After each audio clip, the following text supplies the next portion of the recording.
We are talking with a remarkable entrepreneur who has taken intelligent risk-taking to new heights. Danny Meyer first struck out on his own 25 years ago when he opened the critically acclaimed Union Square Cafe. He is the quintessential New York restaurateur and considered by many to be the dean of American hospitality. As CEO of Union Square Hospitality Group, Danny has created a celebrated dining dynasty that includes some of New York's most acclaimed high-end establishments. We're with him today in his latest creation in New York City. Meyer is packing them in day and night. I'm Ellen Kotick with FoodChannelPRO. Let's find out why Danny Meyer's unparalleled success led us to choose him as a leader with guts.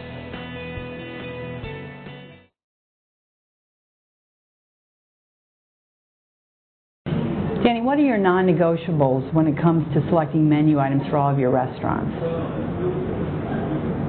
The food has to taste like what it is. It's got to be clean. It's got to be authentic. It's got to be not fussed with. It's got to be non-gimmicky. And it has to come from somebody's heart. Somebody who cooked it has to really know what it is they're trying to express and trying to share, and have the confidence to leave a bunch of stuff off the plate as opposed to adding a bunch of stuff extra. And how much do you trust your own palate in comparison to these top executive chefs that you employ in your company? Well, I trust my palate enormously, but what I really trust my palate to do is to hire great chefs. I think if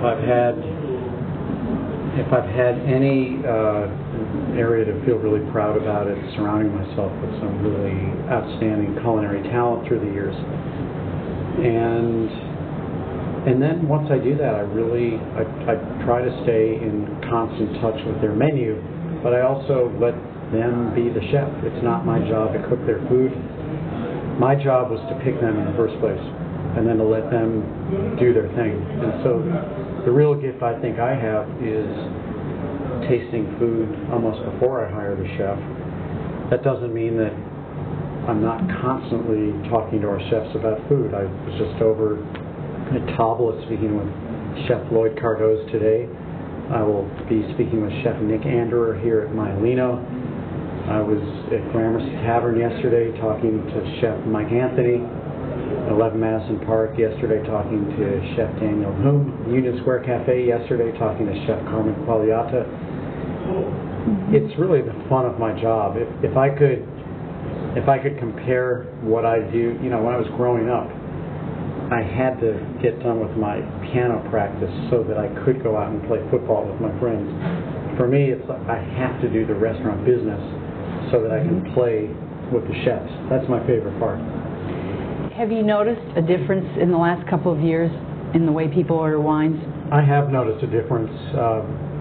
When the Great Recession began, there were really two issues for people. One was, can I afford the wine?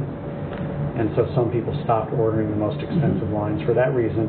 But the other thing was that there were a huge number of people who could afford it, but they didn't want to be seen.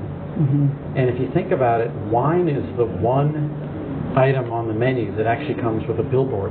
So when you order a bottle of wine, the wine label is showing the rest of the dining room what you chose. And whereas there are 8 entrees on any given menu, and so you're not really doing anything out of the ordinary no matter what entree you order, there might be a couple hundred wines on the list. And if you're the guy ordering the trophy wine, you're making a look-at-me kind of statement that I think a lot of people, even if they could still afford it, stopped wanting to do. So we saw people drinking wines that were much more in the moderate part of the list, wines that were much more closely tied to the average entree price on the menu. But the other thing we saw, and I think this goes hand in hand with a food trend, is that people were ordering more and more wines by the glass, by the quartino, by the half bottle. And they did it not just because they wanted to spend less money. As a matter of fact, if you order 4 wines by the glass, you might be spending more money than ordering it by the bottle. But I think we're in a day and age where people want more taste experiences per visit to the restaurant. And that's why you see more tasting menus. That's why you see more tapas style, small portions, small plate kind of restaurants. And that's why you see a lot more wine sold by the glass, because if I can try 3 different wines tonight during my dinner as opposed to one wine, that fulfills a lot of people's desire to have that extra special experience. We've been talking with Danny Meyer of Union Square Hospitality Group.